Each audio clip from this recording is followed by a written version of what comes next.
Well, hey, welcome back to another HT Conversations podcast. Happy New Year. Woo! Yeah! I'm Paul, I'm Phil. and we are kicking off the new year with a new series called Out with the Old. Kicking out with the old, in with the new. In Actually, with- there's no in with No, the it's new. just Out with the Old. Out with the old. Out with the Old. Yeah. And so we kicked off a series talking about the fact that so many times we start off the new year with resolutions and wanting to do something. We're like, hey, new year, new me. Yeah. But we never do the work to get rid of the old stuff in our life to make room for the new to come in. And as a result, a lot of that new that we want doesn't actually come into our lives because we haven't done the hard work of getting rid of the old. So this series that we're in, it's just 2 weeks. We're focused on... So there's one more. We're halfway done. Yeah, we're halfway through. Man, look at that. We are focused on getting rid of some of that old stuff so the new that Jesus wants to do in us can come in. And so you were in Mark's gospel a little bit yesterday, actually for most of the message, and then you switched over to... a little sprinkle of Paul in the end. Yeah, little Paul. Everybody loves a nice sprinkling of Paul. Paul. That's right. Different Paul. Different Paul. Obviously, clearly. Yeah. So Phil, take it away. Well, let me just start by saying this. It just occurred to me, so this could be completely off base, but the whole idea of New Year's resolutions, and most people don't keep them, and they fail. And I feel like the root word of resolution is resolute. And to be resolute is to be like, I'm going to do this. There's a steadfastness, and it's just kind of ironic because that's like the opposite of how most people are with their New Year's resolutions. They're not resolute in their resolutions. They're like half-hearted. Yeah, they're like New Year's. I hope this works out, but I'm not going to have a plan for it. So yeah, I just thought that was funny. It is funny because I think of people that declare their resolutions every year and they maybe post them on social media, and you kind of chuckle because I know you're not going to do any of that. Maybe after a week you might do it. You might do it for a week, and then it's like, how's that working out for you? Yeah, something like 23% quit within the first week. Yep. Yeah. Our church was pretty good at guessing that yesterday. I know. I was like, you guys are on the money. It'd be a fun exercise and probably a little messed up as well. Is a couple months from now, scroll back, go on social media because all people, I'm doing this year, and find all the people that said I'm going to do this year, and just check in on them. Just comment on their resolutions. Screenshot it or whatever. How's it going? No, you don't have to screenshot it. You just comment on that post because then it gets a notification. It puts it at the top of the feed for everybody to see. Then. Or you could just be really devious and share it. Comment and share. Hashtag accountability. How you doing? Don't do it to me because I just don't publicly share what my goals are. That way, I can't be held to account. What are we talking about? Well, I said take it away, and you took it in a different direction. So let's bring it back. I do that sometimes. You were talking about Jesus at the wedding feast, and we were talking about Jesus at church? We were getting there. Yeah, we were trying. Jesus' wedding feast. He talks about the guests can't fast while the groom is with them. Yeah. So take it away. What do you want me to take away? Unpack that for us. Okay.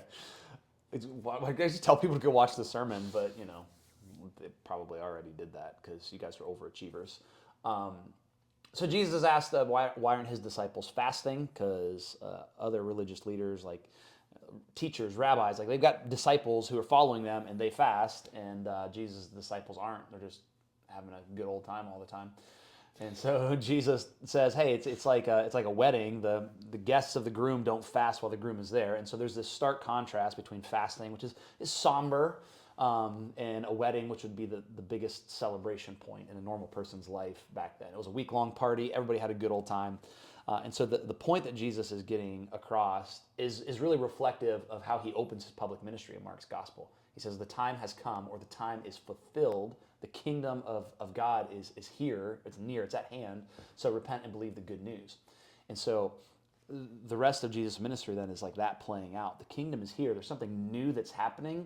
This is a time of celebration and a new thing. And he also says the time will come for fasting, and I just touched on that. Fasting is a good Christian discipline. We shouldn't proof text that and see, Jesus said that don't fast. No, that was a specific time.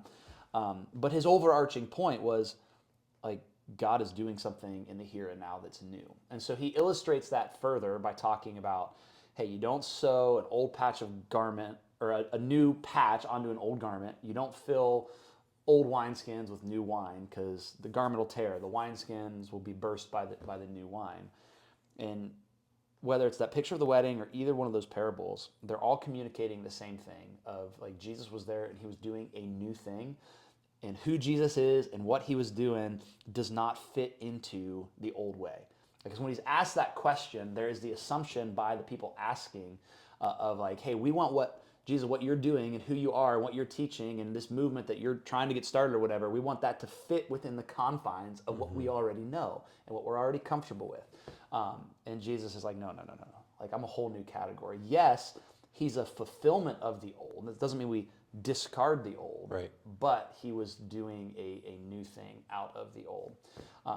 And so just that idea that relates to Jesus and his work and his kingdom and the Christian faith that comes out of that, but it also relates to us as his followers, as his disciples, that as Jesus does a new work in us, we can't expect or lean into or experience the new work that Jesus is doing in us while still trying to hold on to the old that we have embraced. And so you take one of his pictures, right, of like the wine and the wineskins. If I'm a crusty old wineskin, don't be a crusty old wineskin. If I'm a crusty old wineskin, I'm not, the picture then is those wineskins that they can't flex anymore, right. They're brittle, and so as wine ferments, it expands and pop goes the wineskin. If that picture is of my life and the way that I view things, the sin that I carry around, or like those habits, not that I fall into sin, but that I intentionally say, well, it's not that big of a deal, or just my plans and dreams and desires as opposed to what God has for me, or my way of viewing God and faith, and I put God in a box. If that is my life and everything about me is this old, set with these habits and patterns and sins and ways of seeing faith and ways of seeing the world, and Jesus comes as new wine, then my life isn't ready for what he might want to do in me. Right. And so, like, yes, it's to be held in tension that Jesus is the one that works in us. He's the one that makes us new. He's the one that helps us to get rid of the old. But that doesn't excuse us from saying, all right, I've got to make some intentional decisions and some steps to let go of some of this old stuff. Yeah, because so often when it comes to our faith, we start trying to follow Jesus and we get frustrated because like we're not making the progress that we want. We're not seeing the growth that we want. It's like because we haven't let Jesus do the new thing in us. We're trying to hold on to all this old stuff first. Yeah.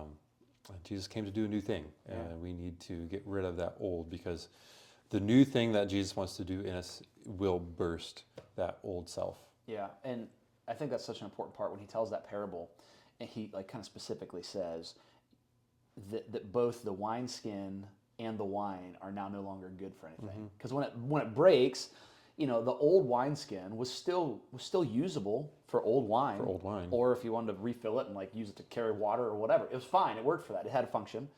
And the new wine would have been good. It would have turned into good wine eventually as it goes through the fermentation process. But when you put the two together, both are ruined. The wineskin bursts, the wine dumps all over the ground.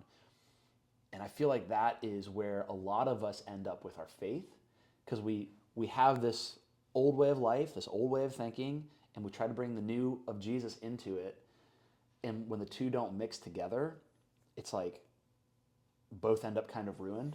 Yeah. Right? Like it pollutes the new thing that Jesus wants to do, and we don't experience the fullness of that, and it messes up like our old way of life. It's like they just don't work together. And so I kind of just mentioned in the message, it's so often what we do is we don't let go of the old, but we're like, I need to be more serious about my faith. I want to know Jesus. And so I'm going to pray, and I'm going to read my Bible, and I'm going to go to church, and I'm going to do these things, what we would consider like maybe these are new things that Jesus wants to do in me, but still not let go of whatever it is, sin or worldview or mindset or whatever. And it just doesn't work. It doesn't go together. And then we get really frustrated and say, I tried Christianity. I tried going to church. I tried reading my Bible. I tried praying. And it wasn't that those good things, those Jesus things, it's not that they don't work, but they don't work in conjunction with when we're still trying to hold on to the old. And so it's a really frustrating place to be then. Yeah. It's really easy to slip into kind of like a works righteousness then too, because you just think, well, I'm just going to try harder I'm going to read my Bible more, and I'm going to, And we get stuck in this loop of, and it didn't work, and now I feel like a failure, and I'm just going to give up on it. It's just not good, man. Yeah, and we were talking earlier about, when it comes to faith, people wondering, is there more to faith than this? Is there more to church than just showing up and, attending a service and, reading my Bible and praying? And it's like, yes, there is, but you have to be open to Jesus doing that new thing. You have to be open to engaging with a faith community and not just kind of like going through the motions, opening yourself up to community, opening yourself up to relationship with Jesus, and inviting Jesus into that. Because the magic isn't just coming to church. The magic isn't reading the Bible. The magic is doing those things over and over and over through a lifetime that we begin to see that transformation. Now, Paul, if you get any like really fundamentalist types that are watching our podcast, which is probably not going to happen, they're going to be mad that you called it magic. That's witchcraft. I mean, that might not be the best word. I know. But that's how most people approach Christianity. They're like, I don't feel it anymore. Nothing like, I felt this high whenever I first started going to church, and then it wore off. And so maybe there isn't, more to this. And it's like, no, most of faith, most of life isn't that. It's the ordinary. And we talk about this, seems like over and over again. Yeah, I find it really interesting. We're getting a little off topic, but I think it's okay because the Spirit's going to lead where it's going to lead, right? As you talk about that, for whatever reason, in other areas of life, we understand that it's the regular, it's the mundane, it's the discipline that actually makes the work. I get up every day and I go to work, and work is pretty much the same every day. And then I go home and I make dinner. But whenever it comes to faith, we're like, no, it shouldn't be like that. Like faith should just come natural, and it should be easy, and it should work out. Like somehow we think faith and growth in the Christian faith can't be in the regular stuff. And so it's like, the older I get, the more convinced I become that like just the normal stuff is what's actually most important with faith, and that we neglect that, especially when it comes to, this got mentioned in the message yesterday, the disciplines. Our modern church context, especially in churches like ours, is non-denominational. We're kind of laid back. We're like, hey, we just want to open up the Bible. We want to teach this. We want to follow Jesus. The disciplines have been almost completely forgotten about. And it's just like, well, maybe that's part of our problem. Is like this kind of, I'm training myself to be a disciple of Jesus. And because it just seems too, if I can say this, it's not sexy enough to be like, well, I just get up and I'm faithful and I do these things.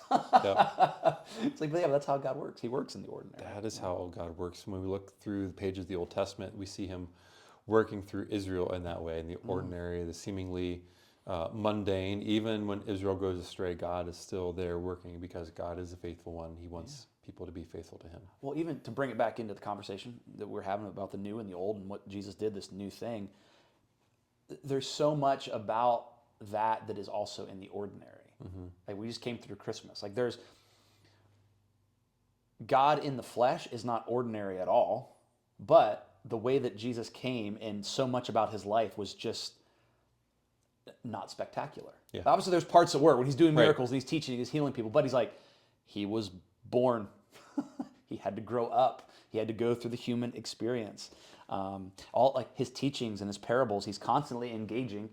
Here's a normal life example. The kingdom of God is like a farmer that went out, and you're just like, and for whatever reason, there's for us, we're like, nah, if it's normal, if it's ordinary, if it's discipline, if it's plain, that's not real faith. It's like, no, that is the definition of real faith. And so, especially when we talk about letting go of the old and embracing the new, we're going to find it a lot more in that daily, ordinary, discipline kind of stuff than in the big mountaintop moments with God.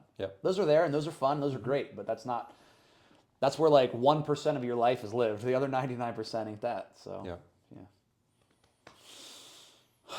So let go of some of the old. Let go of some of the old, invite the new. I've been thinking a lot about that lately. Like even my own life, so I was preparing this message, I'm like, man, it's got some junk that I carry around with me.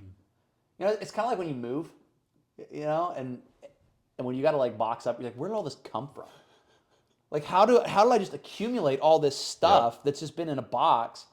Or there's things that after you move, like never get unpacked, and you're like, man, this thing has been in a box or in a tote for like 8 years, and we've never used it. But if we move, we pack it up and move it again. Yep. I'm just thinking of my own life, like how many things, maybe I didn't always have them, but I've just accumulated over the years. It's like, I don't need to keep dragging that around with me anymore.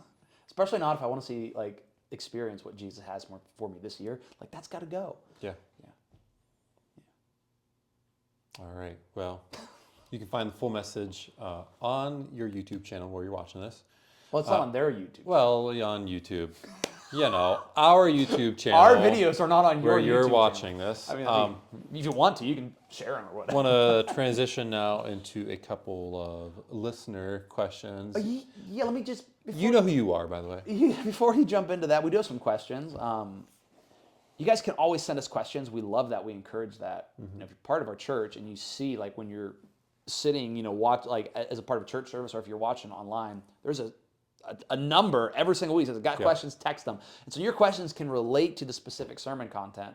I am like pointing out to the screen right now, like people know, like, yo, you know, I don't even know. Your questions can relate to that or just to anything. And we want to engage with Jesus in the ordinary stuff, right? Great. So send them in. All right. So We just doing one? Or are we doing all of them? What are we doing? We prepare a lot for this. No. I think we could do two because they're from roughly the same passage. Okay. Oh yeah, because I think they were related to one of the last messages. Yeah, which sort of. Sorry, it was like right before Christmas. We had a little break. We're getting ready for Christmas Eve. We're not doing another podcast. We're not doing a podcast, and that was Christmas, and then we had a week off, and now we're back. Yep. So from outer space. So the question is: are humans inherently good or bad? And I'm guessing this is 1 Corinthians. This is Corinthians 15:50. You talked about how God created us, and it was good. However, sin is in us, so we are good, but nature is bad. So I don't know. We the way that the Bible paints humanity is we're a mixed bag. We're both good and bad. That God created us in His image, and it was good. It was very good. Very good. And yet we have sin in us. And the ancients tried to figure out how that works. You know, is it inherited? What is, you know, the idea of original sin? It's like, clearly as a church, we don't necessarily hold to that because we're not baptizing infants as a way to save them. But there's something that's like, no, that we have just this natural bent towards sin within us, but yet we are capable of incredible good. It's like a sin addiction. Yeah. It's like you're not like giving into it all the time, and you do have agency in it, but yet it's like, yeah, you're going to sin. I think it's interesting that a lot of times people will run to two extremes. There is a branch of Christianity that is like, what do people call like worm theology? You're just a worm. Like you are terrible. You are depraved. You are wicked. You are destined for eternal fire and torment, and like just basically that starts their theology with Genesis 3 instead of ever reading Genesis 1 and 2. It's like goes straight to fallen, broken humans. Now that's not as prevalent. I mean, like you do have branches within the church that will operate that way, but culturally speaking, much more apt to hear people say, oh, humans are basically good. Dude, like we have deluded ourselves into thinking if we think that humans are basically good. All you have to do is, I mean, honestly, look around just like your daily interactions with people. Definitely look around at like what's going on like in the news and in the world, and I mean just the evil that is out there. And if you want to get personal, you just got to look in the mirror sometimes too. You're like, I hate that I did that. I hate that I acted that way. Like why? I don't want to be that. I don't want to do that. And so, like you said, it's a mixed bag. And if we go in either of the directions, if we go into the extreme of we're just bad and terrible all the time, it's like, no, we lose something good. Yeah, we neglect the goodness of God that God has created us with. Yeah, really, it is an insult to God to say like this thing that you made, like humans in your image, like to not see the good is to, I mean, just to disregard the goodness of His creation.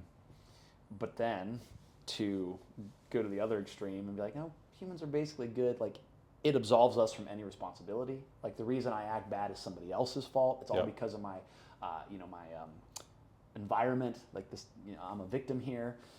It downplays the cross. Then, like, if humans are basically good, it's like, no, one of the reasons why I think we think that, and a lot of times that people will have a problem with the cross, is that we have downplayed like how bad sin is. Mm-hmm. Yeah, it's not that big of a deal.